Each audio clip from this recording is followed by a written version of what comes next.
Now we will look at a different type of mean problem. These problems actually include something called a frequency table. So you're not going to actually see the full data set listed in its entirety. Instead, you're going to see the individual numbers and the number of times those data points occurred. Let's take a look at the first problem. The table below shows the number of hours of tutoring work completed by 20 students. What is the mean number of hours? Quite honestly, when we think of a frequency table, it's a faster way of representing data. Because if we didn't have this table, this is what this might have looked like. You would have had 7 people who tutored for 16 hours. So let's try to write that out. Oh, this is going to take so long. We don't have that kind of time, okay? Then we have 6 students who tutored for 12 hours. Here we go again, right? Then we have 4 students who tutored for 20 hours. And we have 3 students who tutored for 10 hours.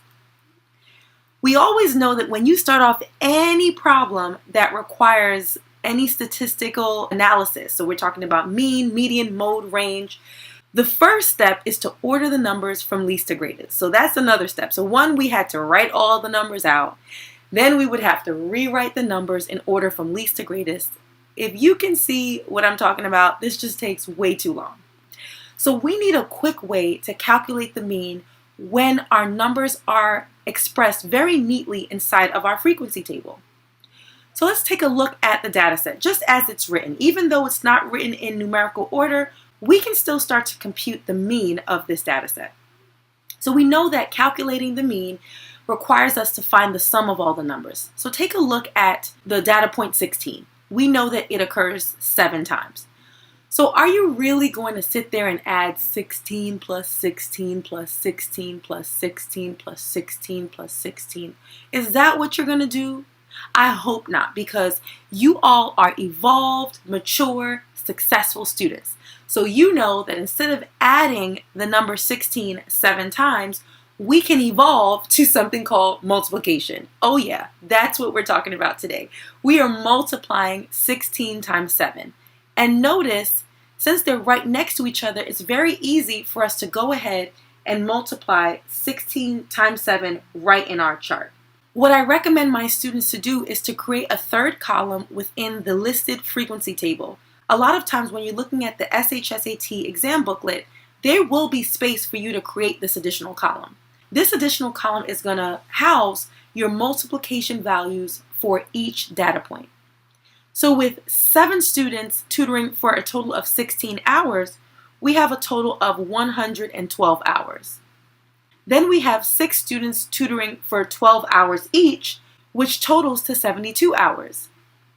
We then have 4 students tutoring for 20 hours each, which totals to 80 hours. And finally, we have 3 students who each tutored for 10 hours. So we have 30 hours total. Right underneath these 4 sums, you're going to add them up. We have 112 plus 72 plus 80 plus 30, and we get 294. So our total sum is actually 294. Now the $1 million question is, what are we going to divide by? Are we going to divide by 4? I've seen a lot of students go ahead and add up the number of line items within the actual chart. So they'll see, well, all I see, Ms. Tai, is 16, 12, 20, and 10. So that means it has to only be 4 numbers.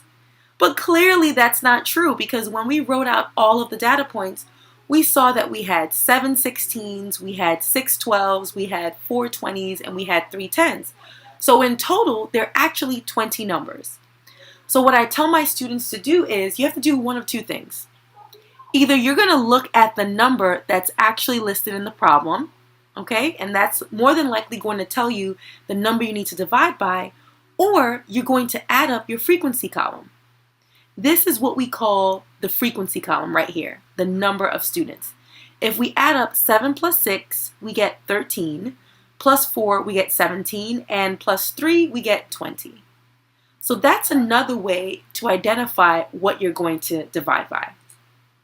So quite honestly, once I go ahead and divide 294 by 20, I get the numerical average of 14.7. So my answer is C. This problem took a little bit of time because I had to show you what to do, but for the next problem, I want you to see just how fast it is now that we have the shortcut.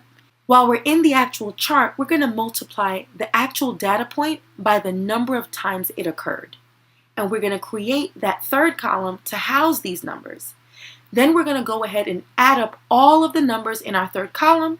And finally, we're going to divide by the total number of the frequency, which can be found by adding up all of the numbers in our frequency column or using the total number that might be listed in the initial word problem as a hint. Okay? So let's try this one more time to make sure that you fully understand. All right, so for number 2, it says the table shows the number of candies in 20 bags. Let's go ahead and calculate the mean. If you can remember our shortcut, we can see that the actual data points are on the left, but the number of times those data points occurred is actually listed on the right. So that means that 23 occurred once, 24 occurred 4 times, 25 occurred 9 times, and so on and so forth. So we said we were going to create a third column to house our multiplication answers, and we're going to go ahead and multiply the data point by the frequency. Let's set that up. Our first sum is going to be 23 times 1, which is 23. Then we have 24 times 4, which is 96. Then we have 25 times 9, which is 225. Then we have 26 times 3, which is 78. And finally, we have 27 times 3, which is 81.